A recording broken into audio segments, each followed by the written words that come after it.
Ako po si Miss Winnie at ito ang ating kwento. Hoy tanda, tumabi ka nga sa harap ko, baka hindi ko matansya ang pasensya ko, baka maupakan kita. Ang bastos mong bata ka, wala ka talagang modo. Palibhasa, hindi ka tinuruan ng nanay mo. Pareho kayong salot dito sa barangay namin. Anong pakialam ko? Tsaka wag mo idadamay ang nanay ko rito. Kapag hindi ka umalis sa harapan ko, ano? Sabihin mo kung anong gagawin mo kapag hindi ako tumabi. Matapang ka, tanda ah. Ang dapat sa'yo, nilalampaso sa sahig ang pagmumukha mo eh. Batang ito talagang impakta ka. Kaya lahat ng tao rito sa baryo galit sa'yo. Dahil sa kabastusan mo, lalong-lalo na sa matandang katulad ko. Sino ka ba para igalang? Nanay ko nga hindi ko ginagalang, ikaw pa kaya? Isa ka lang naman hamak na matandang gurang. Ito ang tatandaan mo yan ng bastos. Yang pagiging bastos mo ang ikapapahamak mo. Hindi ako natatakot kahit sino pang iharap mo sa akin. Hindi ko malilimutan ang tagpong yan sa buhay ko nang minsan naging isang masamang tao ako. Tawagin niyo na lang po ako sa pangalang Yana. Ang kwentong ibabahagi ko po, karanasan ko nung nasa edad 23 lang ako. Nagsimula ang lahat nang maging bastos ako sa ibang tao. Lalo na sa matatanda. Ang iniisip ko noon na kapag naging bastos ako sa iba, hindi ako makakanti ng kahit na sino. Yung tipong sisindakin ko ang halos lahat ng tao sa paligid ko para lang hindi ko maramdaman na minamaliit ako ng iba.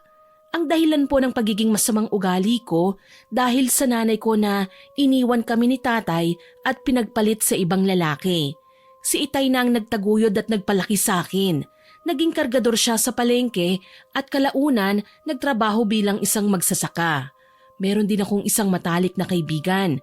Ang pangalan niya Elaine. Medyo matanda ako sa kanya. Para ko na siyang kapatid at kahit na madalas na sinusungitan ko siya, hindi man lang siya nagtanim sa akin ng sama ng loob. Meron din akong nakilala. Si Aling Marita ang tsismosa na palagi kong nakakaaway. May apo rin siya ang pangalan Boyet na matagal nang may lihim na pagtingin sa akin. Mga walang ya kayo? Ako na naman ang pinagdidiskitahan nyo? Wala ba kayong ibang trabaho? Puro na lang tsismisan ang inaatupag nyo. Nakakahiya naman sa inyo eh no? Wala talaga kayong inatupag kundi ang bantayan ng buhay ko. Abay lokong bata ito ah. Sino ka ba para pag-usapan namin? Hindi ka importante para pag-aksayahan namin ng panahon. Huwag kang asyumera, Yana. Tsaka bumili ka ng cotton buds. Baka barado na yung tenga mo. Linisin mo naman. Alam mo ikaw, uugod-ugod ka na nga, nakikipagchismisan ka pa. Ang dapat sa'yo, nakakulong na lang sa bahay. Baka mahanginan ng bumbunan mo. Tsaka hindi ako asyumera ha? Bakit? Hindi ba totoong pinag-uusapan niyo ako? Oo, matanda kayo pero mas matured pa akong mag-isip kesa sa inyo. Ano? Ikaw ang dapat magkulong sa bahay niyo para naman makahinga kami ng maluwag. Bakit? Nasasakal na ba kayo sa akin? Alam niyo, manahimik na lang kayo para walang gulo. Tsaka kung pag-uusapan niyo ko, siguraduhin niyong hindi ko maririnig ha? Hindi naman ako binging katulad niyo para hindi ko marinig ang mga pinagsasasabi niyo. Feeling mo kasi ikaw ang pinag-uusapan kahit hindi naman. Masyado ka kasi asyomera. Tsaka walang dahilan para makisabat ka sa usapan namin. Hindi ka kasali. Walang dahilan? Sinong niloko nyo? Abay leche ka! Ayaw mo talagang tumigil? Hindi! Bakit naman ako titigil? Eh kung gusto ko ng gulo, may magagawa ka ba? Talagang impakta ka! Kawawang Tasyo dahil may anak siya na kagaya mo! Anong sinabi mo? Susugurin ko sana si Aling Marita nang hawakan ni Elaine ang braso ko. Pilit niya akong pinipigilan pero hindi ako nagpaawat. Dahil ang gusto ko, makaganti ako kay Aling Marita. Kasama ko kasi si Elaine ng araw na yon dahil naglalaba rin siya katulad ko. Yana, tama na! Hindi! Hanggat hindi ko nasasampal ang pagmumukha ng tsismosa na yan, hindi ko siya titigilan. Nakakagigil na yung matanda na yan. Bakit hindi mo subukan para makita mo ang hinahanap mo? Tsaka binabalaan lang kita, hindi lahat ng taong nasa paligid mo hindi ka papatulan. Ah, ganon? Pitiwan mo nga ako, Elaine. Tignan ko kung hanggang saan ang kaya ng matandang yan. Sinabing tama na eh. Hayaan mo na lang si Aling Marita. Isa, pag hindi mo ako binitiwan, kakalimutan kong kaibigan kita. Yana naman eh. Wala siyang nagawa kundi ang bitawan ako dahil kilala niya ako na hindi ako titigil hanggat hindi ako nakakaganti sa may mga atraso sa akin. Sinugod ko nga si Aling Marita. Hinablot ko ang mahaba at puti niyang buhok kaya naman tumaob siya. Hindi ko siya tinigilan hanggang sa masubsob siya sa lupa. Marami ang umawat sa akin pero nagpumiglas ako kaya nagawa ko siyang suguring muli. Natigil lang nang dumating ang aking itay at siya mismo ang umawat sa akin. Ramdam ko ang galit niya sa akin. O Yana, ano na naman ba ito? Bakit nakikipag-away ka? Tsaka ang tatanda na ng inaaway mo oh. Pagsabihan mo yung impakta mong anak, Tasyo. Masyadong bastos lalo na sa akin. Pasensya na Aling Marita ha. Hayaan niyo't pagsasabihan ko ang anak ko. Bakit ako lang? Kasalanan ng matandang yan, itay. Siya ang nagsimula kaya ako lang ang tumapos. Tignan mo ang tabas ng dila ng anak mo. Tasyo, baka pagsisihan mo sa bandang huli ang kasamaan ng anak mo. Hindi magandang ehemplo sa mga kabataan ng kagaya ng anak mong bastos. Anong sinabi nyo? Sinong bastos, ha? Tumigil ka na Yana. Pasensya na po talaga. Hayaan mo't hindi na ito mauulit. Talagang hindi na ito mauulit dahil kapag inulit pa ng magaling mong anak, pagsisisihan niya. Humingi ng pasensya si itay kay Aling Marita. Hindi na ako sumagot pa dahil alam kong magagalit sa akin si itay. Pagkatapos makausap ni itay si Aling Marita, hinila niya ako pauwi ng bahay. Ni hindi na ako nakapagpaalam pa kay Elaine. Pagdating namin, agad niya akong sinermonan. Hindi ba ang sabi ko sa'yo, huwag kang nakikipag-away lalo na sa matandang katulad ni Aling Marita. Pinagtatanggol ko lang naman ang sarili ko Walang masama ron, itay. Kahit na, matanda pa rin sa'yo si Aling Marita. Hindi naman kita pinalaking ganyan Palagi nilang ganyan, itay. Kaya tayo inaagrabyado dahil hinahayaan lang natin. Hindi na uso ang pagiging mabait. Baligtad na ngayon, itay. Kapag mabait ka, lalo ka lang nilang aabusuhin. Kailangan mas demonyo ka pa kay Satanas. Anong pinagsasasabi mo? Tumigil ka nga. Ayoko nang maulit to Kundi, ihahatid kita sa Maynila. Ibibigay kita sa nanay mo. Ayoko, itay. Sige po, hindi na ako makikipag-away. Natakot ako sa pagbabanta sa akin ni itay na ibibigay niya ako sa aking inay. Kaya simula ng araw na yon, umiwas na ako sa gulo. Pero ang mga tsismosa, sadyang inuubos ang pasensya ko. Isang araw noon, Miss Winnie, habang nagbabanlaw ako ng damit sa igiban ng tubig, dinig ko na naman ang pangalan ko.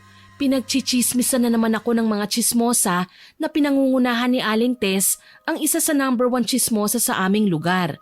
Sobrang sama ng kwento niya tungkol sa akin, kaya naman hindi ko na napigilan pa ang sarili ko. Ibinalibag ko ang timba at binulyawan ko si Aling Tess na noon ay nakatingin ng matalim sa akin. Sadyang inuubos niyo ang pasensya ko Wala ba talagang tigil yung mga bunganga niyo? Kung ano-ano na lang ang kinukwento niyo na wala namang katotohanan. Kung hindi lang ako nangako kay itay, papatulan ko talaga kayo Inis na sabi ko. Agad namang nagsalita si Aling Tess. Galit na galit siya sa akin at kung ano-anong masasakit na salita ang binabato niya sa akin. Kaya naman hindi ko napigilan ang sarili ko. Ang mga pinangako ko sa aking itay na iiwas na ako sa gulo, hindi na matutupad pa dahil sa mga tsismosang katulad ni Aling Tess. May napapala ka ba sa kachichismis mo sa akin? Sumasahod ka ba dyan? Abay kulang na lang maging bodyguard kita Tanong ko lang, nakakayaman ba yung pagbabantay mo sa buhay ng tao? Inis na sabi ko sa kanya habang dinuduro-duro ko siya. Mas lalo siyang nanggagalaiti sa sinabi ko, Miss Winnie. Kaya naman sinugod niya ako. Hinablot ni Aling Tess ang buhok ko. Sobrang sakit dahil sa higpit ng pagkakahawak niya. Ramdam kong matatanggal ang anit ko kaya naman nagpumiglas ako. Nang sandaling makawala ako, hinablot ko rin ang mahaba at puti niyang buhok. Nagsabunutan kami at walang kahit na sinong taong naroon ang gustong umawat sa amin. Nahinto lang kami nang dumating si itay. Ano, gusto mo pa? Akala mo hindi kita papatulan porke matanda ka? Tama na Yana. Ano ba nangyari? Bakit nag-aaway kayo ni Tess? Sabihin mo nga sa akin, sino ang nauna? Yang matanda na yan ang nagpasimuno, itay. Nananahimik ako tapos pinagchichismisan nila ako. Agad namang umiling si Aling Tess at pinabulaanan ng sinabi ko at sinabing ako raw ang nanguna sa gulo. Alam ko namang hindi maniniwala sa akin ang aking itay kahit na ipilit ko pang si Aling Tess at ang mga kasama niya ang nagpasimuno. Ano ba yan, Yana? Akala ko ba hindi ka na makikipag-away? Huwag niyong sabihin sa akin na pinaniniwalaan niyo ang sinungaling na tsismosa na yan. Sino pa ang paniniwalaan ko? Ikaw daw ang nagpasimuno ng gulo eh.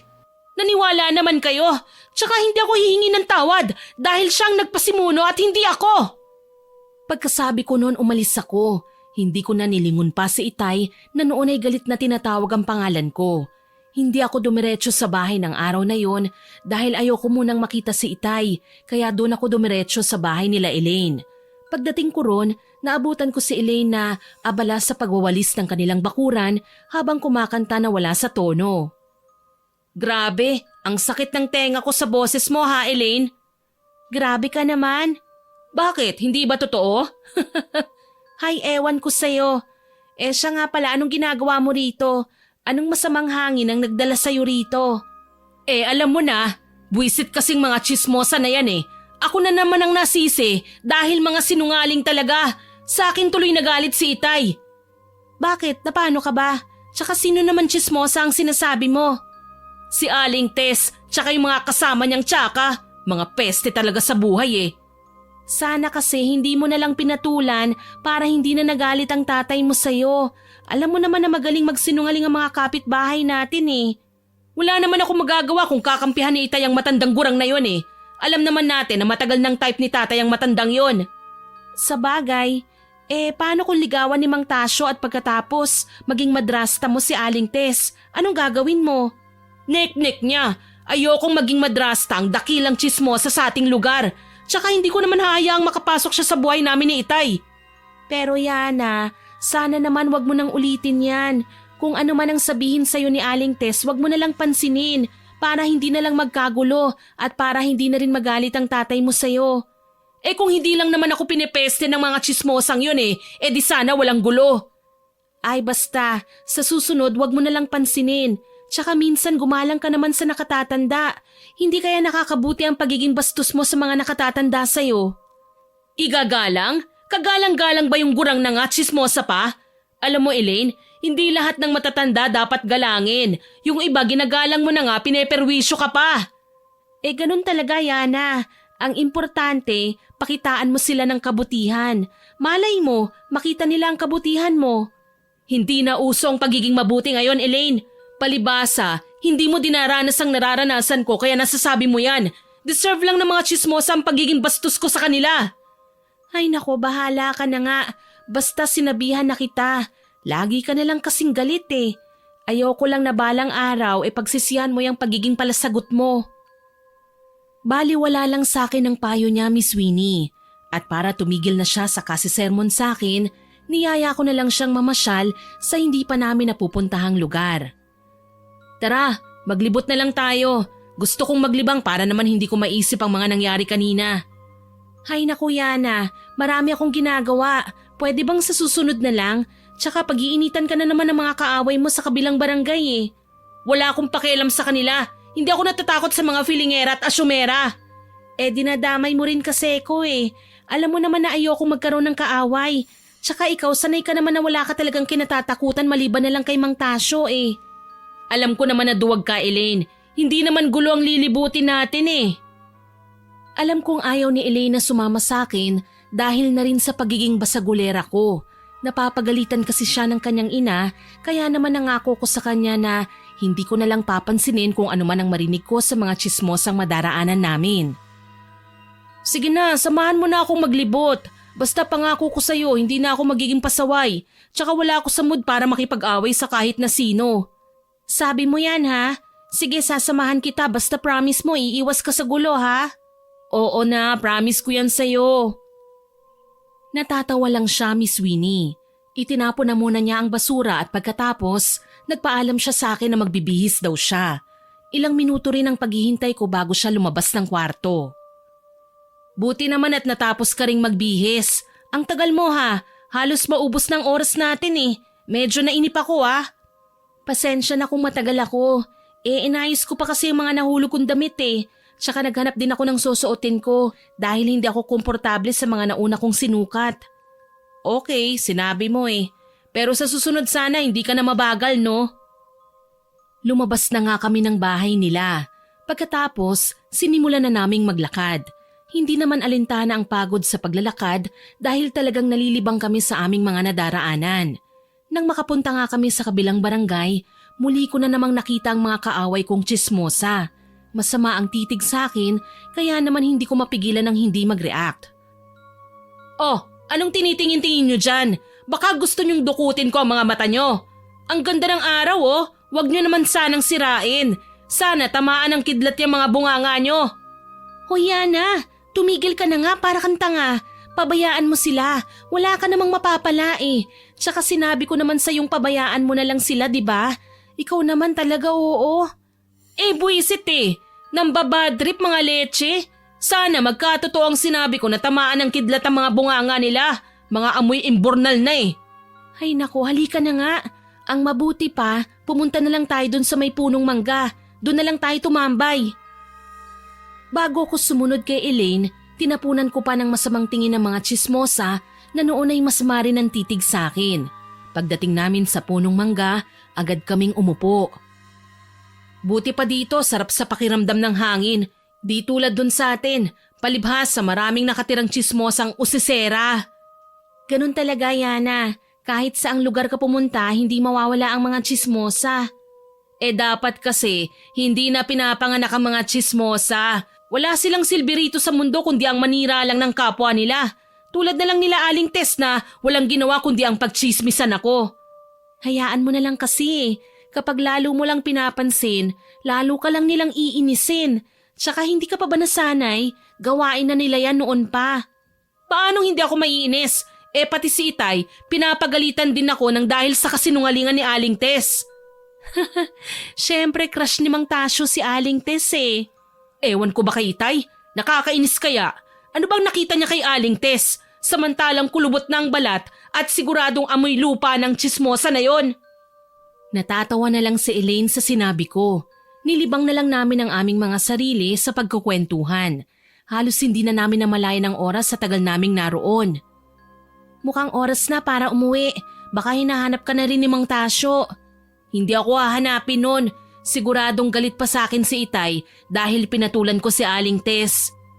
Madali lang naman ang solusyon para mawala ang galit sa'yo ni Mang Tasyo eh. Anong solusyon? Eh di humingi ka ng tawad kay Aling Tess, di akong mawawala ang galit sa'yo ni Mang Tasyo. Ayoko nga, bakit ako hihingi ng tawad? Dapat silang humingi sa akin ng tawad ano? Naiiling na lang si Elaine sa akin. Pagkatapos tumayo na kaming dalawa at umuwi na. Habang pauwi kami, nakasalubong namin ang isa sa mga tsismosang matanda sa aming lugar. Siya si Aling Marita, ang isa sa mga kinaiinisan ko. Kaya naman nakaisip ako ng kalokohan. Binangga ko siya, Miss Winnie. Kaya naman tumaob siya. Natawa ako nang bumagsak ang matanda at matapon ng kanyang dalang gulay. Ano ba? Hindi ka ba marunong tumingin sa dinaraanan mo? Masyado kang tanga! Kaysa ba ng pag-uugali mo? Binangga mo na nga ako kaya ako bumagsak. Ikaw ang tatanga-tanga, wag mong isisi sa akin. At talagang ako pa ang sinisisi mo? Kung hindi ka tatanga-tanga, hindi ka naman madadapa ng ganyan eh. Yana, ano bang ginagawa mo? Humingi ka ng tawad kay Aling Marita. At bakit naman ako hihingi ng tawad sa matandang yan? Sino ba siya? Ikaw talaga? Sana naman marunong kang humingi ng paumanhin lalo na sa kanya. Inis na sabi niya bago niya tinulungan si Aling Marita. Pinagpagan pa niya ang nadumihang bestida nito. Ako naman, ninisiyan sila at tinarayan. Ayos lang po ba kayo? Pasensya na po kayo sa ginawa ng kaibigan ko ha? Oo, ayos lang ako. Salamat sa pagtulong. Hayaan mo na kapag bastos talaga hindi yan marunong rumespeto ng matatanda. Ako bang pinariringgan nyo, tanda? Tsaka bakit mo tinulungan ng matandang yan ha, Elaine? Yana naman, syempre tutulungan ko si Aling Marita dahil matanda na siya. Humingi ka ng sorry sa kanya. Ayoko, bakit ko naman gagawin yon? Tulad nga ng sinabi ko sa'yo, hindi ako hihingi ng tawad sa mga walang kwentang uugod-ugod na matanda. Hayaan mo na, Ideng. Hindi talaga hihingi ng paumanhin ng bastos at walang galang na tao. Palibhas ay mana sa kanyang ina. Anong sinabi mo? Ito lang ang sasabihin ko sa'yo, tanda. Kahit kailan, hindi ako nagmana sa walang kwentang tao na sinasabi mo. Kuhang-kuha mo talaga ang ugali ng iyong ina. Wala kayong pinagkaiba. Sa bagay, kung ano ang puno siya rin ang bunga. Kung demonyita ang inay ko, tanda, mas malala ako sa kanya. Mag-ingat ka sa mga desisyon mo sa buhay. Ang pagiging bastos may hangganan. Baka pagsisihan mo yan. Kung ako sa'yo, mag-iingat ka sa mga binibitiwan mong salita. Baka sa huli ay magsisi ka. Huling sabi niya bago umalis sa harapan ko at naglakad palayo. Natawa na lang ako sa sinabi ni Aling Marita. Dahil para sa akin, pananakot niya lang yun. Si Elaine naman, kitang-kita ko kung paano siya natakot sa sinabi ni Aling Marita, kaya naman hindi ko na napigilan ng tanungin siya. Oh, bakit ganyan ang itsura mo? Huwag mong sabihin sa akin na natatakot ka. Oo, Yana, natatakot ako. Hindi ka ba nababahala sa ginawa mo? Hindi mo ba talaga kilala si Aling Marita? Kilala ko. Sino ba naman ang hindi makakakilala sa tsismosa sa ating lugar? Tsaka isa lang siyang matanda na walang ginawa sa buhay kundi ang makialam sa ibang tao. Palibhasa sobrang lungkot niya dahil malapit na siyang maglaho sa mundong ito. Talagang hindi mo pa nga siya kilala. Tsaka Yana, hindi maganda yung mga pinagsasasabi mo. Yana, isipin mo naman sana na ilugar mo rin ang pagiging bastos mo. Bakit? Kailangan ko ba siyang kilalanin? Hindi ako interesado sa tsismosang huklubang gaya niya. Tsaka tama naman ang sinabi ko walang masama doon. Minsan pumili ka ng babastusin mo, Yana. Ang mga sinabi niya sa'yo, may ibig sabihin yon. Kung hindi mo alaman tungkol sa kanya, sasabihin ko ngayon sa'yo ha. Matagal nang usap-usapan dito sa ating lugar ang tungkol kay Aling Marita. Na ano? Uy, tsismosa ka rin pala ha? O sige, ikwento mo sa akin para makumbinse ko na totoo yung sinasabi mo. Yana, magseryoso ka nga. Si Aling Marita mangkukulam, kaya walang kahit na sino ang nagtatangkang bastusin o alipustahin siya. Ikaw lang ang gumawa nun. Mangkukulam? Elaine naman, mukha lang talagang mangkukulam si Aling Marita pero hindi siya mangkukulam. At isa pa, bulong-bulungan lang yun. Hindi naman napatunayan na isang ang mangkukulam si Aling Marita. Baka ibang matanda yun. Hay, ewan ko sa'yo. Basta binalaan na kita ha. Ayoko lang na mapahamak ka. Nasa'yo na yun kung hindi ka makikinig sa akin. Oo na. Ang mabuti pa umuwi na nga tayo. Naalala ko na marami pa pala akong gagawin. Inis na sabi ko. Umuwi na nga kami. Pagdating ko sa bahay wala si Itay kaya naman nagluto na lang ako at naghugas ng pinggan. Nang matapos pumunta ako sa kwarto ko. Bago ko humiga, kinuha ko ang pocketbook na palagi kong binabasa. Paborito ko kasi yon, Miss Winnie, lalo na ang mga gawa ni Martha Cecilia. Nilibang ko ang sarili ko at talagang hindi ko namalayan na gabi na pala. Kung hindi pa ako tawagin ni Itay, hindi pa ako titigil sa pagbabasa. Itinabi ko ang pocketbook at pagkatapos lumabas na ako. Kita kong naglilinis ng kamay si Itay. Pawisan din siya at madumi ang damit. Halatang galing siya sa bukid. Oh, Itay, bakit ngayon lang kayo? Anong oras na Mukhang ginabi na kayo Nagtanim ako ng palay. Kumain na kayo, Itay. Ipagsasando ko kayo. Tumango lang si Itay, Miss Winnie. Naghugas muna siya ng kamay bago umupo. Ibinigay ko naman sa kanya ang kanyang pagkain. Nang matapos, iniligpit ko at hinugasan ko ang aming pinagkainan. Habang si Itay naligo. Nang matapos ako, dumiretso ko sa sala para manood ng inaabangan kong telepantasya sa gabi, ang Super Twins. Habang nanonood ako, lumapit si Itay. Yana, hindi ko nagustuhan ang ginawa mo kay Tess ha? Ang sarap-sarap ng panonood ko rito, Itay. Bakit nyo ba pinapaalala ang tsismosang gurang na yon? Pwede ba, Yana? Huwag kang maging bastos. Alam mo minsan nahihiya akong lumabas ng bahay dahil ikaw ang pinag-uusapan nila. Hay nako, Itay, hayaan nyo sila. Sigurado naman akong naiinggit lang sila sa akin. Tsaka ang importante, hindi ko naririnig ang mga sinasabi nila tungkol sa akin. Dahil kung hindi, tiyak akong makakatikim sila sa akin. Naku, Yana, kahit na dalaga ka na, didisiplinahin kita.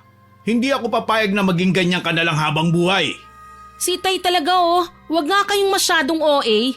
Siya nga pala, nakausap ko rin si Marita. Binangga mo raw siya? Totoo ba yun? Hindi, Itay nabangga ko po siya dahil pareho kaming hindi nakatingin sa daan. Yana, anak. Nakikiusap ako sa'yo na wag mo nang uulitin yan. Hindi sa nagagalit ako sa'yo, kundi dahil gusto kitang mapabuti. Gusto kong mawala ang galit sa'yo ng mga tao. Hayaan nyo, Itay. Hindi na ako magiging pasaway. Promise ko yan sa inyo. Aasahan ko yan, ha? Oo naman, Itay. Siya, sige na. Matutulog na ako. Huwag mong kakalimutang ikandado ang pintuan sa kusina, ha? Tumango na lamang ako. Nang pumasok na si Itay, tumayo ako para pumunta sa kusina. Kinandado ko ang pintuan at pagkatapos, muli akong umupo para ipagpatuloy ang panunood. Nang matapos, natulog na rin ako. Kinabukasan naman pagising ko, inasikaso ko ang gawaing bahay, habang si Itay abala sa pagsisibak ng kahoy. Yana, tulungan mo ako. Ilagay mo sa sako ang mga kahoy na ito. Sige, Itay. Kinuha ko ang sako at sinako ko ang mga sinibak na kahoy ni Itay. Habang abala ako, dumating si Elaine. Wow, ang sipag natin ah. Ikaw pala, Iha. Magandang umaga po, Mang Tasyo. Magandang umaga rin. Anong ginagawa mo rito? Wala lang, wala na kasi akong gawain sa bahay eh. Ah, ganun ba? Kung ganun tulungan mo na ako para matapos ako kagad. Oo, sige. Tinulungan na nga ako ni Elaine. Nang matapos, tinulungan niya rin akong magbuhat. Nilagay namin ang nakasakong gatong sa loob ng kusina. Si Itay naman nagpaalam na pupunta sa bukid. Grabe, nakakapagod. Napagod ka na kagad? Parang yan palang yata ang nagagawa mo eh. Grabe ka sa akin ano? Kahit na demonyita ako, masipag naman ako no? Okay, sabi mo eh. O pagkatapos mo may gagawin ka pa ba? Oo, maglalaba ako eh. Kung wala kang gagawin, tulungan mo na lang din ako. Ay, sige na nga, tutulungan na kita. Nang matapos na nga kami, tinulungan niya akong maglaba. Pagkatapos, sinamahan niya rin akong magbanlaw ng damit. Pagdating namin doon, maraming tao ang nakatambay dahil ang igiban ng tubig hindi sa isang tao kundi para sa lahat. Marami ang mga nakapila kaya naman pumila na rin ako. Mukhang aabutin tayo ng tanghali rito ah. Sobrang dami ng mga naglaba ngayon. Oo nga eh, nandito pa ang mga tsismosa. Kung hindi lang ako sisingitan, uuwi ako eh. Ayoko pa namang makakita ng tsismosang walang magawa sa buhay. Hayaan mo na, kung may marinig ka man, wag mo na lang pakinggan. Mas mabuting manahimik ka na lang kaysa makipagtalo ka. Sige, sabi mo eh. Pero kapag nakarinig ako ng hindi maganda, hindi ako papayag na bastusin lang ako ah. Habang nag-uusap kami ni Elaine, muli kong narinig ang pangalan ko sa mga tsismosang nandun. Alam mo bang may bastos na bumangga sa akin kahapon? Akala mo naman kung sino. Dahil sa sinabi ni Aling Marita, bigla akong nakaramdam ng inis. Kaya naman hindi ko napigilan ang sarili kong sumagot. Hoy tanda, ano bang problema mo? Ang aga-aga puro tsismisan ang inaatupag nyo. Wag na Yana, hayaan mo na sila. Anong hayaan? Bakit ko sila hahayaan? Hindi nga ako na-inform na magtatandem silang dalawa para pagchismisan ako eh. Alam mo bastos, ang mabuti pa umuwi ka na muna sa inyo. Masyado kang sumasabat at filingera. Sayang maganda ka pa naman sana, kaso bulok lang ang pag-uugali mo. Alam mo, kahit matanda ka pa, patulan talaga kita. Kahit magsama pa kayo ng mukhang tipaklong na aling test na yan.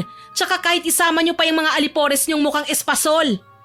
Kawawa talaga ang tatay mo sa'yo. Alam mo bang kinakahiya ka niya dahil sa pag-uugali mo? Wala akong pakialam. Hindi kayo kagalang-galang dahil mga salot kayo sa lipunan. Hindi kayo dapat nabuhay sa mundong ito dahil wala kayong ginawa kundi ang makialam at pag-usapan ng buhay ng tao. Ikaw ang salot. Ang katulad mo dapat tinuturuan ng leksyon ng matuto ka. Tsaka ikaw ang dapat na hindi pinanganak sa mundong ito. Habang nagtatalo kami ni Aling Marita, dumating ang apo niyang si Boyet. Tulad ni Aling Marita, kinaiinisan ko rin siya dahil sa pagiging pakialamero niya.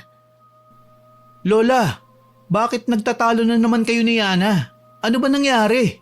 Masyado kasing bastos ang babaeng yan. Talagang aatakihin ako sa puso nito dahil sa lecheng babaeng yan. Wow, dinaig pa ang bata na inagawan ng lollipop ah. Huwag niyong sabihin na pagtutulungan niyo akong maglola. Kahit magsama pa kayo, hindi ako natatakot. Yana, hindi sa ganun. Nakikiusap ako sa'yo na wag mo namang awayin ng lola ko. Bakit ako? Bakit hindi ang lola mo ang sabihan mo niyan? Hindi naman siguro lingid sa yung kaalaman na tsismosa ang lola mo. Sayang, crush pa naman kita. Sana baguhin mo ang pag-uugali mo. Yak! Alam mo, never kitang magugustuhan. Lalo na't lola mo ang tsismosa na yan. At mas lalo ayokong magkaroon ng nobya ang apo ko na isang bastos na katulad mo.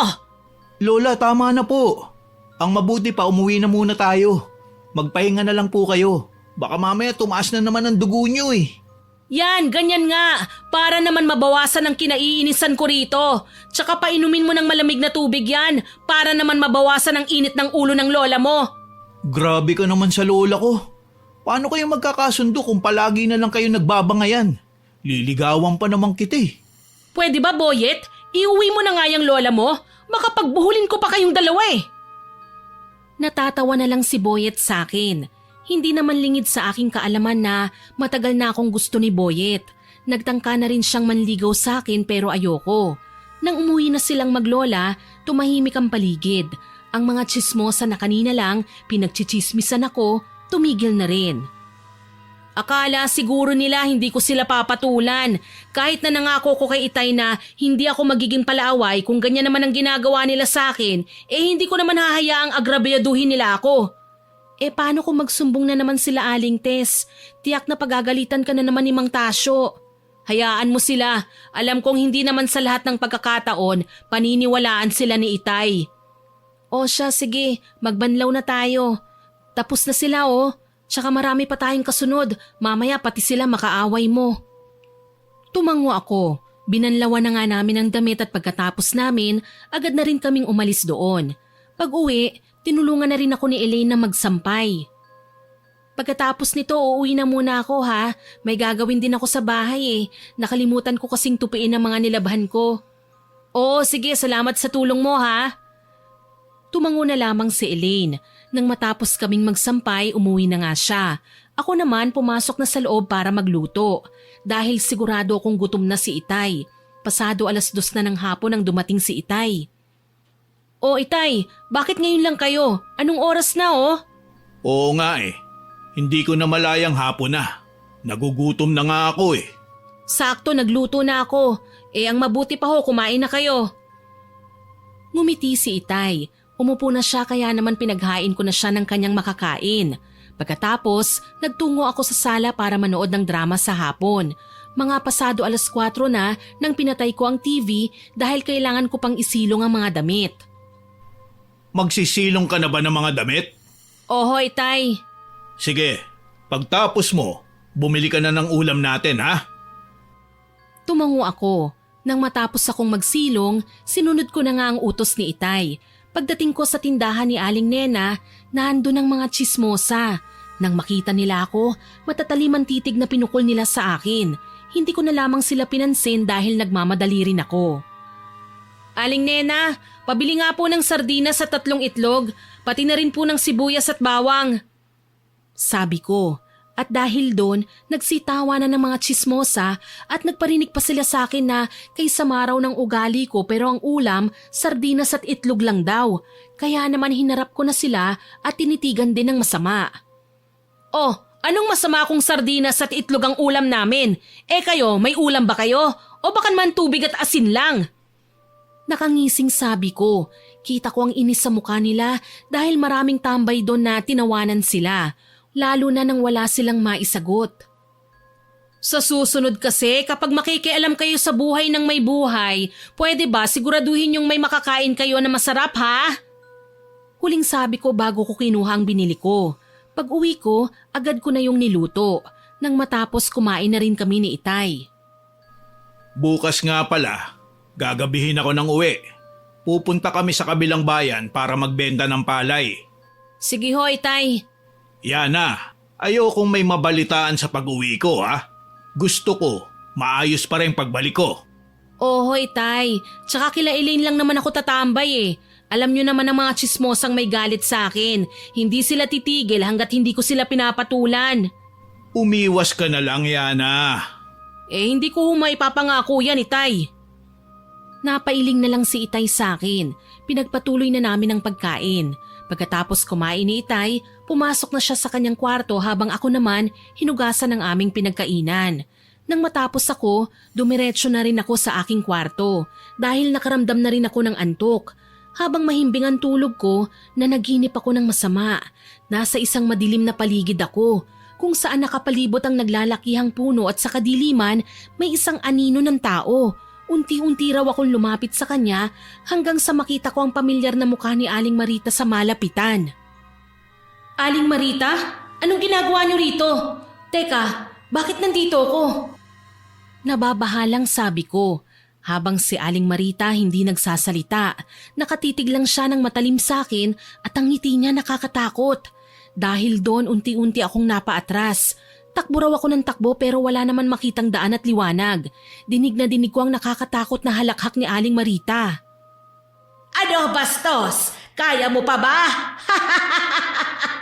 Bibigyan kita ng karanasan na hindi mo makakalimutan hanggang sa pagsisihan mo ang pagiging bastos mo!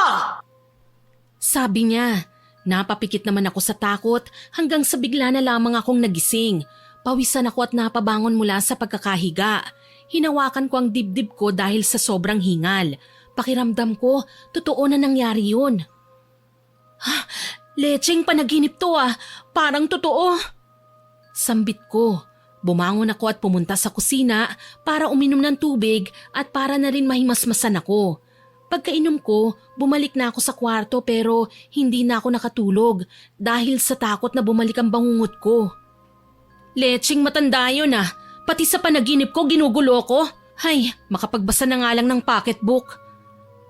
Hindi na ako nakatulog ng gabing yun hanggang sa sumapit na ang umaga. Bala ko sanang ikwento sa aking Itay pero naisip ko na baka pagtawanan lang niya ako. Kaya naman hindi ko na lang sinabi sa kanya hanggang sa umalis na siya para sumama sa mga katrabaho niya papunta sa kabilang barangay.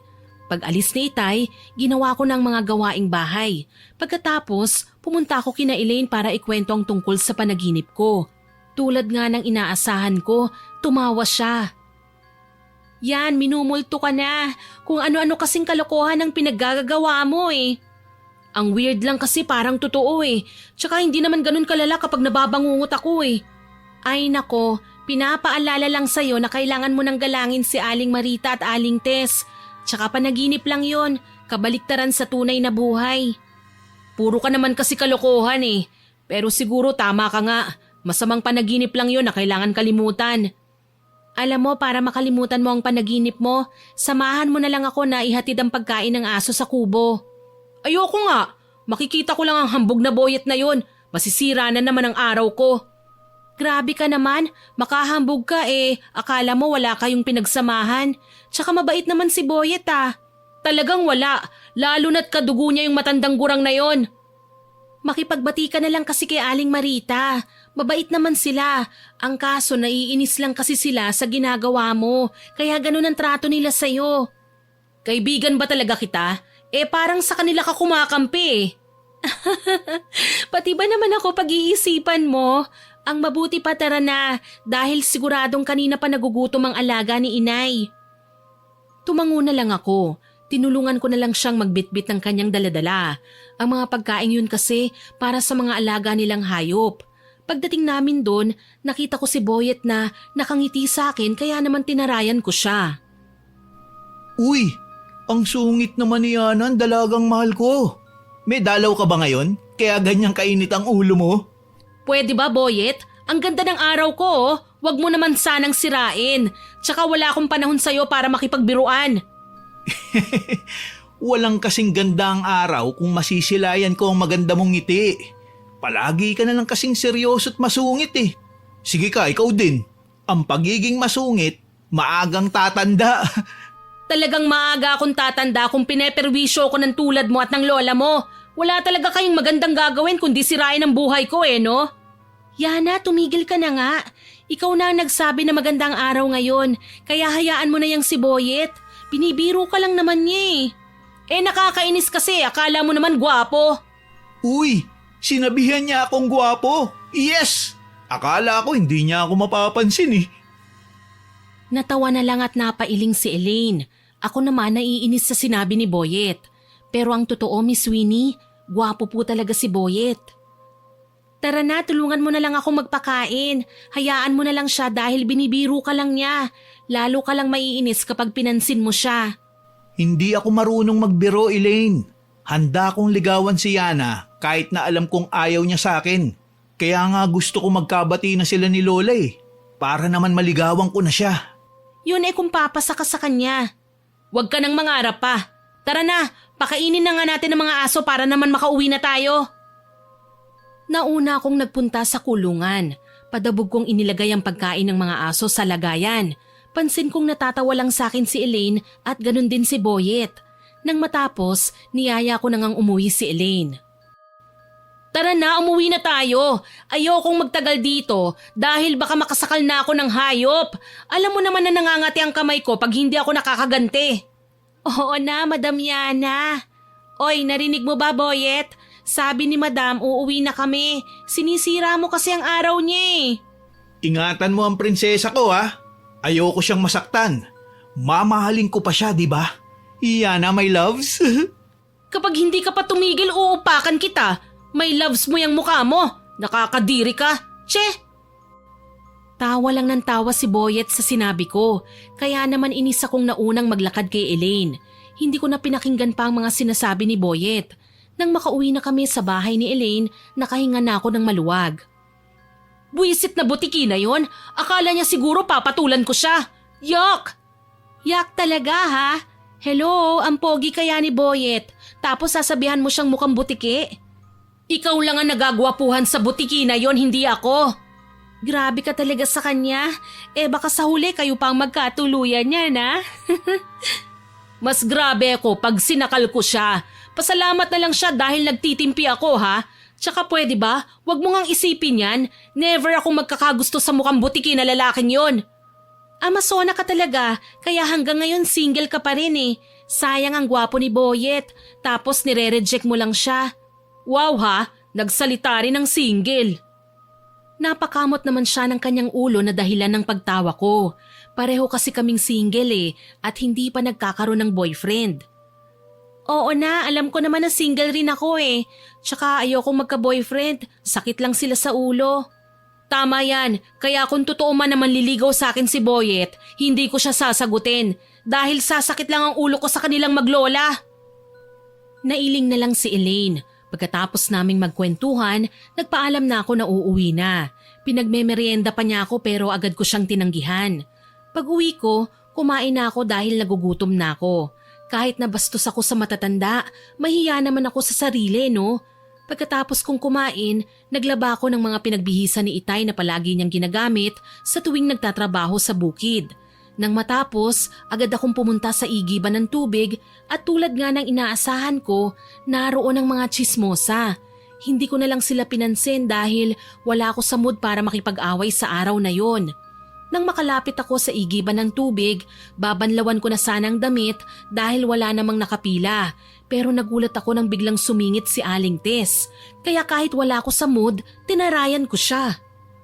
Bakit sumisingit ka, tanda? Nauna ako sa'yo Pwede ba pumila ka? Huwag kang atat, makakaabot ka rin naman. Inis na sabi ko. Isang ngisi lang ang pinakawalan niya, kaya naman mas lalong uminit ang ulo ko. Hindi ko sana siya papansinin, pero mas lalo niya akong iniinis Huwag kang maghanap ng gulo na pagsisisihan mo, tanda. Kaya kung ako sa'yo, umalis ka na lang sa harap ko. Bulyaw ko sa kanya, pero hindi siya nakinig. Itinapon pa niya ang tubig sa batya, kaya naman tumayo ako at sinampal siya. Dahil doon muli kaming nagkagulo. Nagsabunutan kami at naghampasan ng timba. Kahit na mataba at malaki sa akin si Aling Tess, hindi ako nagpadaig sa kanya, Miss Winnie. Hanggang sa nauna siyang bumagsak sa akin. Kaya naman sinabunutan ko siya hanggang sa humingi na siya ng tulong sa mga kakampi niyang tsismosa para awatin kami. Nang bitiwan ko siya, itinayo siya ng mga kakampi niyang tsismosa at pinagpagan ng naputikan niyang damit. Nagbanta pa siya sa akin na magsisisi raw ako sa ginawa ko sa kanya. Hindi ko na lang pinansin ang pagbabanta niyang yon, Miss Winnie. Dahil para sa akin, dala lang yun ang galit niya. Hanggang sa lumipas ang 1 linggo, nagkasakit ako. Isang gabi noon, habang naguhugas ako ng pinggan, nang makaramdam ako ng biglang sumakit ang tuhod ko. Kaya naman natumba ko sa sahig at nabasag ko ang hawak kong baso. Gulat na gulat naman si Itay nang makita niya ako. Anong nangyari sa'yo? Hindi ko alam, Itay. Ang sakit-sakit ng tuhod ko. Ah! Halika, bumangon ka. Aalalayan kita. Pinipilit ko namang bumangon pero walang lakas ang mga paa ko. Kaya naman binuhat ako ni Itay papunta sa upuan. Itay, sobrang sakit. Hindi ko maramdaman ang mga paa ko. Itay, hindi ko kayang bumangon. Baka naman napasma ka lang kaya sumakit yan tuhod mo. Sinabi ko naman kasi sa'yo na huwag kang magbabasa kapag galing ka sa pagluluto eh. Imposible, Itay. Hindi naman ako masyadong napapagod eh. Tsaka kung napasma lang ako, hindi naman ganito kasakit. Tsaka hindi rin naman ako nagbabasa pagkatapos kong magluto eh. Kung ganun, ipahilot natin sa manghihilot. Baka naman napilayan ka. Itay naman eh. Bakit naman ako mapipilayan eh? Hindi naman ako nadadapa. Sobrang sakit ng tuhod ko, Miss Winnie. Halos mangiyak-ngiyak ako sa tindi ng sakit. Ang akala ko mawawala agad pero mali ako.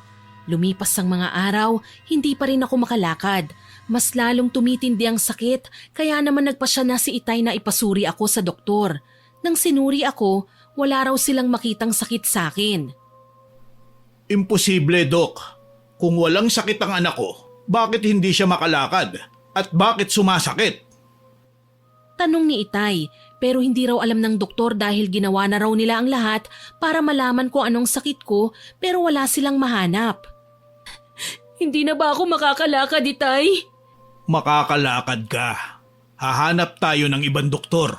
Itay, natatakot ako. Mababaliw na yata ako sa isiping hindi na ako makakalakad. Huwag kang mag-alala, Yana anak. Gagawin ko ang lahat para muli kang bumalik sa dati. Niyakap ako ni Itay habang ako naman lumuluha lang. Tulad nga ng sinabi niya, naghanap siya ng ibang ospital at doktor para tignan ang kondisyon ko. Maging si Elaine nag-aalala na rin sa aking kalagayan. Gagaling ka rin, Yana. May awa ang Diyos sa'yo. Pakiramdam ko, karma ko na to sa lahat ng kasamaang ginagawa ko. Naniniwala na talaga ako sa karma ngayon. Siguro nga deserve ko na ang nangyayaring ito sa akin. Huwag ka nga magsalita ng ganyan. Isipin mo gagaling ka. Huwag kang mawalan ng pag-asa. Tama si Elaine, Miss Winnie. Kaya kahit na sobrang nahihirapan ako, pinanghawakan ko ang sinabi ni Elaine na huwag akong mawalan ng pag-asa. Isang buwan pang lumipas, mas lalong tumindi ang sakit na nararamdaman ko. Ang aking Itay hindi na alam ang gagawin dahil maging siya lubos na naaawa sa akin. Nabalitaan na rin ng mga kabarangay namin ang nangyari sa akin. Ang iba naaawa at ang iba naman natutuwa sa sinapit ko. Anak, galing ako sa ibang ospital. Nagtanong ako kung may iba pa bang paraan para gumaling ka. At ang sabi nila, kailangan putulin ang mga paa mo. Yun lang daw ang tanging paraan para gumaling ka. Itay, naririnig niyo bang sinabi niyo? Puputulin ang mga paa ko? Ayokong mawalan ng mga paa. Gusto kong maging normal ulit. Wala nang ibang paraan para gumaling ka, Yana. Pagod na rin ako sa kakahanap ng magagaling na doktor para gumaling ka. Pero wala eh. Bigo pa rin ako. Ayokong mawalan ng paa, Itay. Sana maintindihan niyo. Kung ipipilit niyong ipaputol ang mga paa ko, patayin niyo na lang ako. Yana, ginagawa ko lahat ng ito para sa'yo.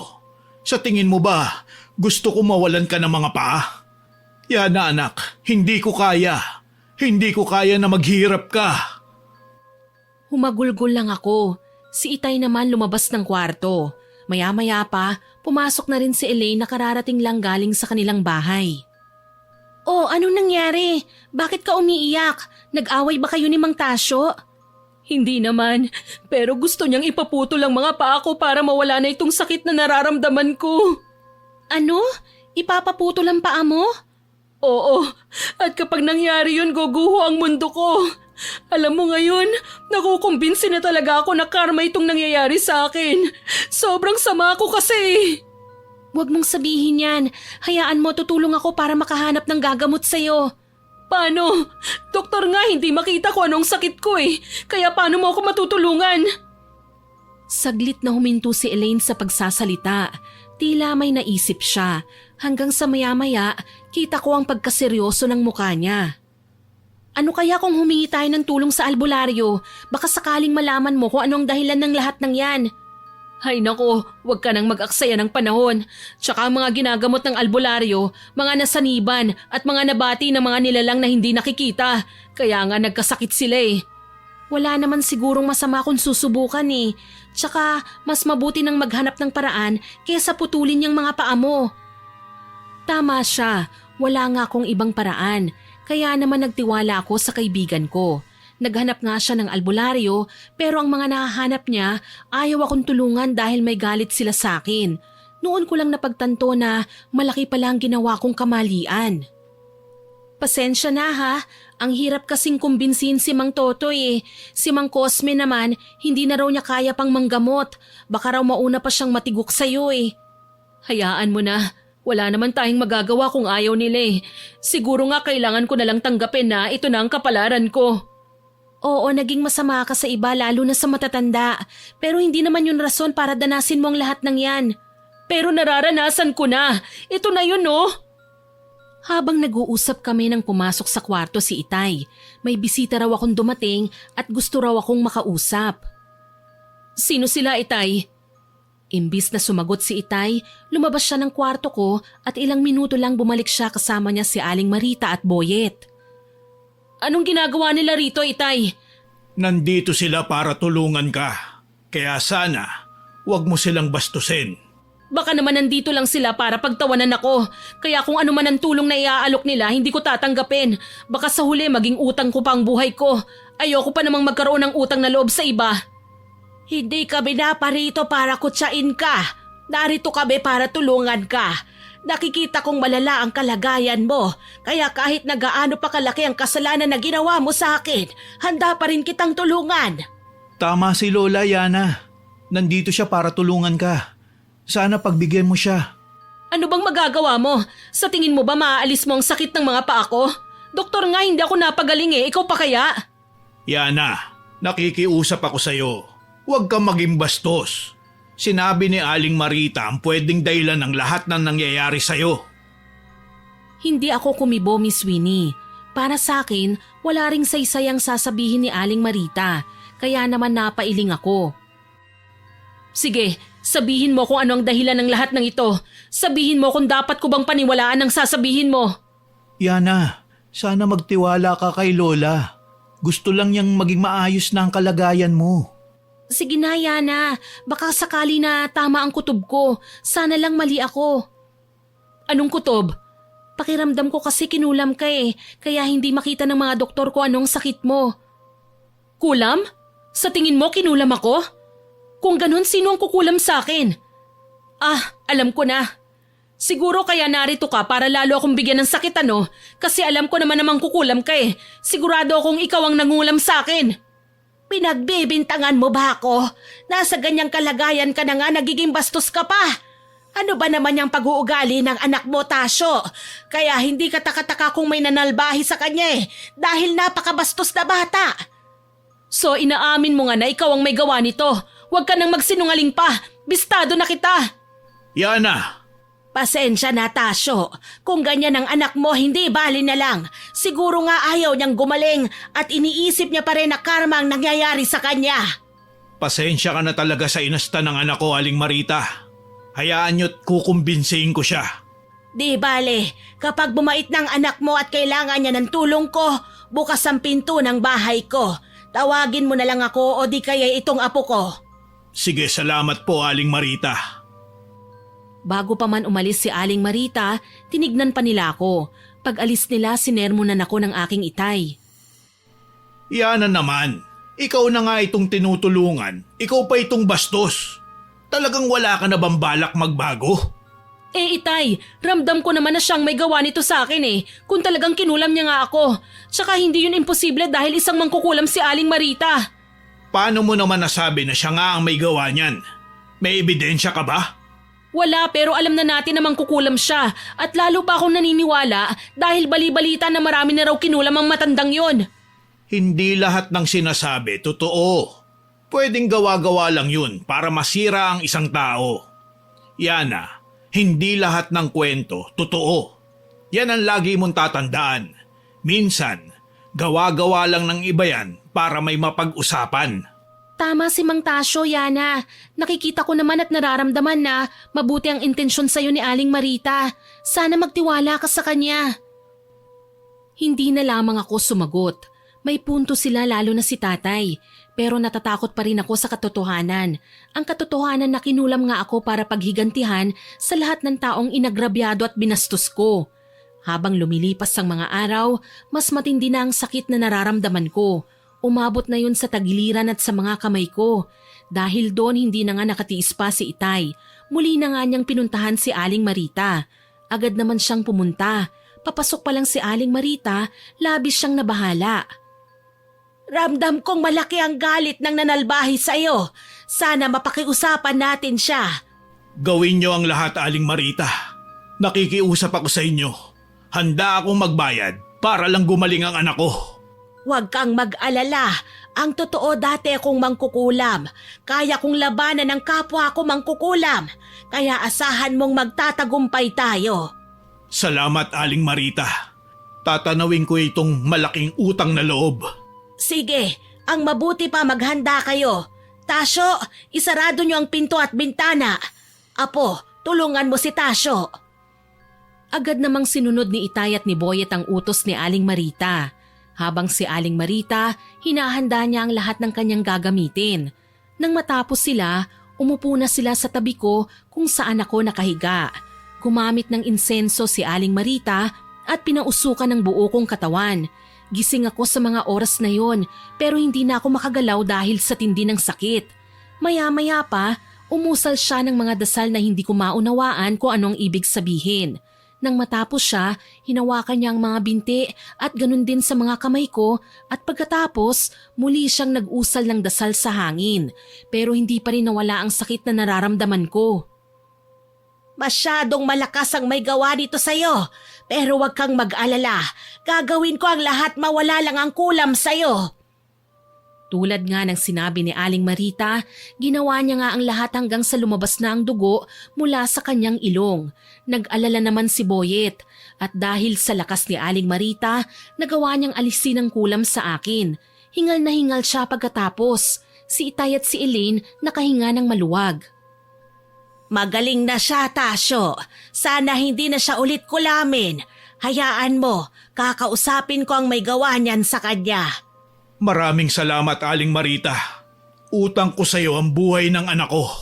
Hindi mo kailangang magkaroon ng utang na loob sa akin dahil ito tulong ko mula sa aking puso. At ang hiling ko lang maging mabait na ang anak mo para hindi na maulit ang nangyari. Hayaan nyo, magiging mabuti rin ang anak ko. Medyo kailangan niya pa ng paalala. Aling Marita, maraming salamat po sa tulong nyo. Walang anuman, pero kailangan na naming umuwi. Medyo mahaba pa ang gabi, makakatulog pa kami. Naku, dito na lang kayo magpalipas ng gabi. Masyadong madilim at malamig sa labas. Abay, nakakahiya naman, pero hindi ko tatanggihan dahil talagang inaantok na rin ako. Alam mo na, matanda na ako, kaya kailangan ko pa rin ng sapat na tulog.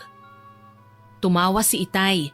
Nang gabing yun, doon na rin nagpalipas ang maglola. Si Elaine naman, doon na rin natulog sa kwarto ko. Kinabukasan, hindi ko na naramdaman ang sakit na palagi kong nararanasan. Umupo ako at napansin ko naman si Elaine na mahimbing pa rin ang tulog.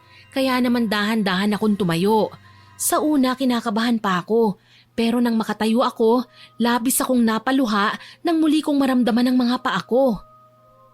Salamat dahil nakakalakad na ako.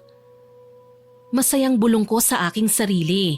Dahan-dahan kong binuksan ang pintuan ng kwarto ko at ganun din sa pagsara. Pumunta ako sa kusina para mag-asikaso ng gawaing bahay. Sobrang saya ko dahil muli akong nakakakilos. Hindi ko naman namalayan na naroon na pala si Aling Marita. Magandang umaga. Ayos na ba ang pakiramdam mo? Ay palaka! Grabe ka, ginulat mo naman ako. Ay, sorry naman kung nagulat kita. Masaya lang kasi ko dahil nakakalakad ka na. Salamat. Ano? Hindi ko kasi narinig eh. Pwede mo bang ulitin? Ang bingi mo naman. Oh, wag mo naman ako sungitan. Hindi ko naman kasi talaga narinig eh. Hayaan mo na, hindi kita pipilitin kung hindi mo na uulitin. Salamat, Kako. Yan siguro narinig mo na, no? Wow, ikaw ba talaga yan, Yana? Naninibago ako Panaginip ba to? Teka, pakisampal mo nga ako. Dahil sa sinabi niya, sinampal ko siya. Napahiyaw naman siya sa sakit. Hinimas-himas niya ang pisngi niya. Bahagya naman akong natawa. Grabe, ang sakit nun Anong nangyari? Wala itay. Kinagat lang po ng lamok ang mukha ni Boyet. Pinasampal niya sa akin. Ano, masakit ba? Hindi naman ganun kasakit. Nabigla lang ako. O paano, Tasyo? Kailangan na naming umuwi. Marami pa kasi kaming gagawin. Salamat uli, Aling Marita. Kung gusto nyo, dito na kayo mag-almusal. Naku, salamat pero hindi na. Marami pa talaga kasi kaming gagawin ng apo ko. Yung mga alaga naming baboy kailangan pa rin naming pakainin. Kung hindi ko talaga kayo mapilit, sige. Pero maraming salamat talaga Tinapik-tapik ni Aling Marita ang balikat ni Itay. Bago sila umalis, nagpasalamat ako kay Aling Marita. Aling Marita, maraming salamat ho. Sabi ko, agad naman siyang lumingon sa akin. Ganon din sila Itay, Elaine at Boyet. Siguro, nagulat lang sila sa akin dahil noon lang nila ako narinig na nagpasalamat sa ibang tao. Tumango na lang si Aling Marita at ngumiti bago sila lumabas ng bahay. Uy, nagulat ako sa iyo Bakit naman? Ano naman ang kinagulat mo? Kasi narinig din kita sa wakas na nagpasalamat sa iba, lalo na kay Aling Marita na dati mong kaaway. Nagpasalamat ako dahil tinulungan niya ako, pero hindi ibig sabihin nun, gagalang na ako sa iba. Ano? Ikaw Sige ka mamaya bumalik ang kulam sa'yo. Sabi ko na magre-react ka na naman. Siyempre joke lang yun Hindi ko akalain mabait pala talaga si Aling Marita kahit na tsismosa siya. Sinabi mo pa, pero nakapagtataka lang talaga Sino kaya ang nangulam sa'yo? Sino bang huli mong nakaaway ng malala? Kasi kung sa kabilang barangay naman, hindi rin malabo. Kung si Aling Marita naman, mangkukulam siya pero siya ang nagpagaling sa'yo at sigurado naman na hindi siya. May kutob ako kung sino. Siya lang naman ang may matinding galit sa akin at siya rin ang huli kong nakaaway. Sino nga? Sabihin mo na sa akin kung sino, no? Si Aling Tess, siya ang pinag-iisipan ko na nangulam sa akin. Si Aling Tess? Pero paano? Alam naman natin na hindi naman siya mangkukulam, tsaka wala tayong ebidensya na siya nga ang nangulam sa'yo. May paraan para malaman natin kung siya nga. Paano? Teka, kinakabahan ako sa binabalak mo Hindi ba delikado yan? Magtiwala ka lang sa akin. Hindi na siya kumibo pa. Nagpaalam na siya na uuwi na dahil hindi siya umuwi ng gabi. Ako naman nagluto na ng aming umagahan. Si Itay naman nagpaalam sandali. Pupunta raw siya sa bukid. Kaya pagkatapos kong magluto, kumuha ko ng baunan at nilagyan ng niluto kong ulam na alam kong magugustuhan ni Aling Marita. Nang mailagay ko na, agad ko nang inilagay sa plastik at pagkatapos, lumabas na ako sa bahay para pumunta kina Boyet. Pagdating ko doon, abala sa pagwawalis si Boyet. Magandang umaga. Anong ginagawa mo rito? Teka lang, para sa akin ba yan? Hehehe, ang talas ng mata mo Hindi to sa'yo para sa lola mo to, kaya wag kang asyumera. Uy, peace offering ba yan? Sigurado ako matutuwa si Lola. Paki mo, nasan ba si Aling Marita? Sabihin mo na, tsaka hindi ikaw ang pinunta ko rito kundi siya. Ayoko nga. Ayaw mong sabihin ng totoo na kaya ka pumunta rito para ibigay yan sa akin. Magsasalita pa sana ako nang lumabas si Aling Marita. May dala siyang timba at walis tambo. Nang makita niya ako, lumapit siya sa kinaroroonan namin ni Boyet. Sinong masamang hangin ang nagdala sa'yo rito? Kung pumunta ka lang rito para bastusin ako, makakaalis ka na. Magandang araw po, Aling Marita. Hindi po ako pumarito para bastusin kayo. Heto po dinalhan ko kayo ng ulam. Peace offering daw niya po yan, Lola. Peace offering? Mukhang natauhan ka na nga yata. Seryoso na ba yan o may halong pagpapanggap? Hindi ho, Aling Marita. Gusto ko lang pong humingi ng tawad sa lahat ng mga nagawa ko sa inyo. Sana mapatawad niyo ho ako. Nakita kong napangiti si Aling Marita kaya naman nakaramdam ako ng saya dahil akala ko hindi niya tatanggapin ang paghingi ko ng tawad. Yan ang gusto kong marinig. Akala ko hindi mo kayang sabihin yan eh. Siguro nga ho, natauhan na ako sa mga nangyari sa akin.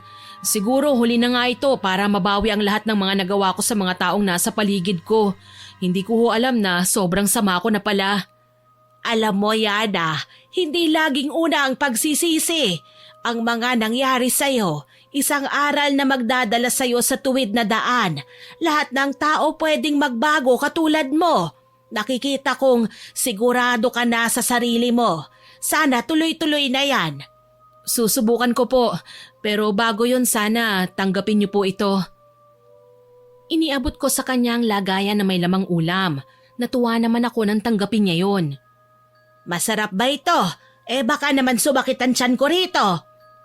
Oho, Aling Marita, masarap ho yan. Tsaka huwag kayong mag-alala, bagong luto ko ho yan, kaya hindi sasakit ang tiyan niyo. Mukhang mapaparami ko ng makakain ito. Siguro, Lola, ako ang sasakit ang tiyan dito. Nek mo, hindi ka kasama sa kakain no, kaya Aling Marita lang ang dala ko. Tama na. Sige na, pumasok na sa loob. Ikaw, Yana, dito ka na kumain. Saluhan mo kami. Sige ho, maraming salamat. Pumasok na nga kami sa loob. Pinagsaluhan namin ang ulam na dinala ko. Buti na lang marami yon kaya nagkasya sa aming tatlo. Si Boyet naman, sobrang busog na at halos hindi na makahinga. Grabe, sobrang sarap ng luto mo, Yana ha? Ang sarap mo siguro maging asawa. Dahil sa sinabi niya, binatukan siya ni Aling Marita. Natawa naman ako nang himasin niya ang kanyang ulo. Pilyo ka talaga. Kumain ka na nga lang dyan. Kung ano-ano ang mga pinagsasasabi mo. Lola naman masyado niyo naman akong pinapaya kay Yana. Paano niya ako magugustuhan kung kinukutungan niyo ako sa ulo? Abay, loko ka ha. Gusto mo pa ba ng isa?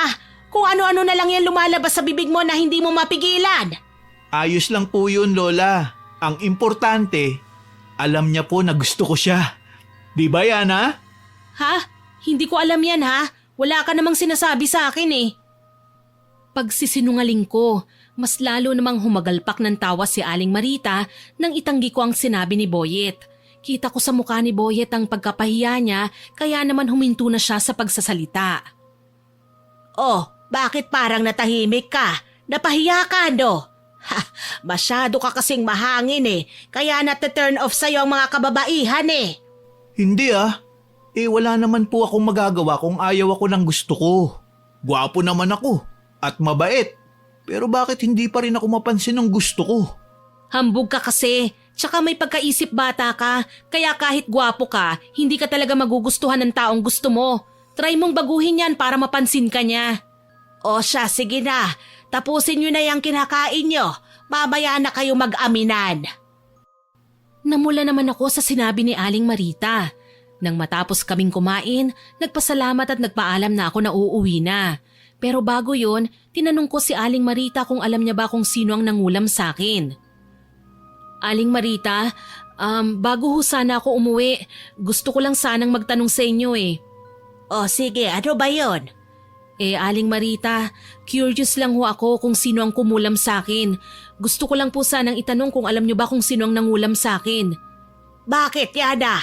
Gaganti ka ba sa kanya kung sakaling malaman mo kung sino siya? Hindi ho. Gusto ko lang na makausap siya para na rin makahingi ako ng tawad sa kanya. Hindi ko sasabihin, pero ramdam kong alam mo kung sino ang nangulam sa'yo. Alam kong nagawa niya lang yun sa'yo para maghiganti. Tumango ako at nagpasalamat. Pag-uwi ko sa bahay nandun na si Itay. Katatapos niya lang kumain. Saan ka galing? Pasensya ka na, nauna na akong kumain. Nagugutom na kasi ko Ayos lang po, Itay. Pumunta kasi ako kila Aling Marita para bigyan siya ng niluto ko at personal din akong humingi ng tawad sa kanya. Mabuti yan, Yana. Natutuwa akong marinig yan mula sa'yo. Pero hindi lang kay Aling Marita ako hihingi ng tawad, Itay. Gusto ko rin pong humingi ng tawad sa lahat ng binastos ko. Tinapik-tapik na lamang ni Itay ang balikat ko. Sobrang saya niya nang sabihin ko yun.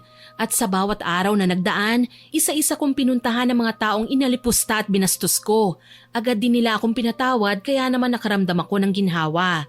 At ang huli kong pinuntahan, si Aling Tess. Nung una hindi niya ako pinapansin kahit na humingi ako ng tawad sa kanya. Pero nang sinabi ko sa kanya ang dahilan, lumambot din ang puso niya. Humingi rin siya ng pasensya at umamin din siya na siya raw ang may gawa sa akin ng kulam. Ginawa niya lang daw yon para magtanda ako. Ayos lang ho sa akin yun, Aling Tess. At isa pa po, kasalanan ko rin naman eh. Tsaka dapat akong magpasalamat sa inyo. Kung hindi nyo ginawa yon, siguro hanggang ngayon, bastos pa rin ako. Natawa na lang siya at niyakap ako. Nang araw na yon, sobrang saya ko dahil nakahingi na rin ako ng tawad sa mga taong ginawan ko ng masama. Ang akala ko dati, hindi ko kayang gawin yon pero nagawa ko pala. Lumipas ang isang buwan, naging maayos ang pakikitungo ko sa mga tao at ganun din sila sa akin. Bawat makita ko sa daan, niningitian at binabati nila ako. Lalo na nang mag-birthday si Itay, lahat ng mga kapitbahay namin dumalo. Hanggang ngayon hindi pa rin ako makapaniwalang maayos na ang pakikitungo sa'yo ng mga kapitbahay natin. Kahit naman ako, Elaine hindi ko akalain na kaya ko palang maging mabuting tao. Salamat ha. Pasensya na rin sa mga nagawa ko sa'yo. Alam kong ginagawa mo yon para lang mapabuti ako. Ano ka ba? Magkaibigan kaya tayo. Hindi lang magkaibigan para na rin tayong magkapatid. Oo nga Habang nag-uusap kami ni Elaine, hindi namin namalayan na lumapit si Boyet. Kaya naman nagpaalam si Elaine na kukuha lang daw siya ng pagkain. Hi! Happy birthday nga pala sa tatay mo. Salamat. Kumain ka na ba? Kung hindi pa, kumain ka na muna. Mamaya na lang siguro. Siya nga pala, may gusto sana akong sabihin sa'yo Ano yon? Gusto ko sanang manligaw sa'yo. Nakiusap na rin ako kay Mang Tasyo. Nagpaalam ako sa kanya na kung pwede, manligaw ako sa'yo. Sigurado ka ba talaga? Baka naman niloloko mo lang ako ha? Hindi ko gagawin sa'yo yun Totoong gusto kita at mahal na mahal kita. Handa ako magpakahirap, makuha ko lang ang matamis mong oo. Ang corny mo ha? Pero sige, tignan natin kung hanggang saan ang paghihintay mo at kung talagang totoo yung sinasabi mo. Ngumiti si Boyet at bigla niya akong niyakap. Simula ng araw na yon hanggang sa sumunod pang mga araw, nag-effort siya sa panliligaw sa akin. Nandun yung nagdadala siya ng bulaklak at tsokolate at kung minsan pa, tinutulungan niya rin si Itay sa bukid hanggang sa umabot ng 1 taon ng panliligaw niya sa akin at sa wakas, sinagot ko na rin siya. Sinasagot na kita. Sinasagot mo na ako? Talaga? Yes! So ngayon tayo na, siguro naman hindi ka na magbabago. Oo naman. Gusto na nga kitang yayain magpakasal Ang bilis mo naman, kasasagot ko palang gusto mo na kagad ng kasal? Mas gusto ko na mabilis kaysa maghintay na matagal. Tsaka saan pa ba mauuwi ito kundi sa kasal? Natawa na lang ako sa sinabi niya. Naging maayos nga ang relasyon namin hanggang sa umabot ng 3 taon. Nagpasya na kaming magpakasal. Sobrang tuwa ng aking Itay at ganun din si Aling Marita at si Elaine. Sa wakas, kasal na rin ang nag-iisa kong anak. Masaya ako para sa inyo. Sana bigyan nyo kagad kami ng apo ha? Tama si Tasyo. Bigyan nyo kami ng apo, hindi lang isa kundi 1 dosena. Wag ho kayong mag-alala. Masusunod yan, Lola. Hindi lang dosena, kundi 3 dosena. May batik pa. At talagang ginawa mo pa akong inahing baboy ha? Lagot ka sa akin ngayon. Sinamaan ko ng tingin si Boyet sabay habol sa kanya, kaya naman tumawa silang lahat. Maging ako, natawa rin sa pagbibiro nila sa akin. Lumipas ang 5 taon, nabiyayaan kami ng isang anak na masasabi kong mas nagpatatag sa relasyon naming mag-asawa. Si Elaine naman, may boyfriend na rin at malapit na silang ikasal. Pumunta ka sa kasal ko ha? Huwag kang mawawala kundi magtatampo talaga ako sa'yo. Oo naman, hindi ako mawawala sa kasal mo. Pero Elaine, masaya talaga ako para sa'yo dahil nahanap mo ng the one mo. Salamat. O siya sige, kailangan ko nang umuwi. Hinahanap na ako ng honey pie ko Babay na ha, kita-kits sa kasal ko ha. Oo, hindi ako mawawala sa kasal mo. Basta may ibabalot ka sa aking Shanghai ha. Natawa na lang siya sa akin. Nang umalis na siya, sinarado ko ng pinto ng bahay namin ni Boyet. Nang dumating nga ang araw ng kasal ni Elaine, hindi ako nawala. Sobrang saya ko dahil natupad na ang matagal na pinapangarap ng kaibigan ko. Si Aling Marita naman, kasama namin sa bahay dahil kami na ang nag-aalaga sa kanya. Si Itay naman, naging kasintahan niya si Aling Tess. Masaya ako para sa kanya dahil kahit papano, hindi na siya malulungkot dahil wala na ako sa tabi niya. Ang aking inay naman, humingi na rin ng tawad sa akin. Masaya ako dahil may closure na sa pagitan naming dalawa. Lumipas sa mga taon, naging maayos na ang buhay ko kasama ang butihing kong asawa na si Boyet at talagang wala na akong ibang mahihiling pa. Sa kasalukuyan, 40 anyos na po ako. May 4 na kaming anak at nagpapasalamat ako dahil hindi sila natulad sa akin. Ang pinaka natutunan ko sa aking karanasan at sa aking kabastusan, maging mabuti sa kapwa, lalo na sa matatanda na minsan ko nang ginawa ng masama. Hindi pala lahat ng karanasan ko masama eh. Napapabuti pala tayo ng ating mga nararanasan at magbibigay ito ng pagkakataon para ayusin ang buhay natin at maituwid tayo sa baluktot nating landas na ating tinatahak. Muli, maraming salamat sa inyo, Miss Winnie. Sana po palagi kayong pagpalain ng Panginoon. Sana po ay nagustuhan niyo ang aking ibinahaging kwento. Pero bago ko po tapusin ito, hindi ito makukumpleto ng walang shoutout. Shoutout po kay Melanie Medina from Saudi Arabia, kay Rose Dabakel na listening po from Sultan Kudarat, kay Yolanda Lopez, kay Rason Yao from Kuwait, kay Christina Cassandra Go, hello din po sa Pande Flores family from BF Resort Village at kay Ma'am Twini, nakarime pa po ng pangalan ko. Salamat po sa pakikinig, Ma'am. Shoutout din po kay Ellen Kianyo, kay Meldy, kay Sydney Crosswind, kay Gracia Balitaan na nag-comment sa Ingitera na buntis upload. Ang sabi po niya, sulsulera ang pinsan. Ano naman daw po ang masama kung tanggapin ang bigay sa kanya ng kapitbahay? Mabait naman daw at nagbibigay sa kanya. Masyado lang siyang nagsa-self-pity at nakikinig sa sulsulerang pinsan. Salamat po sa pakikinig at pagkomento, ma'am. Hello din po kay Copy Project, kay Queenie Caberos, kay Vivian Canatoy, kay Brent at Moyi Gloria, kay Emelita, kay Mary Grace Tipo, kay Teresita Pacheco na nag-comment sa Nangaliwa na Mrs. Upload. Ang sabi po niya, beautiful story, acting, dubbing and narration. Congrats! Nako, salamat po sa papuri at ganitong komento. Nakakataba po ng puso at nakaka-inspire po ang comment niyo sa amin para mag-upload po ng mas maraming stories para po mapakinggan niyo. Maraming salamat po sa lahat ng nakinig at nagkomento. Abangan niyo pa po sana ang mga susunod kong upload ha. At huwag kalilimutang mag-subscribe, like, share and comment sa stories natin. Para po mabilis niyong makita kung may bago tayong upload, pindutin niyo lang po ang notification bell para lagi kayong updated. Ang goal po natin maka 100k subscribers po tayo ha. Kaya naman aasahan ko pa rin po ang inyong suporta. Muli, ako po si Miss Winnie na nagpapasalamat sa inyong walang sawang pakikinig.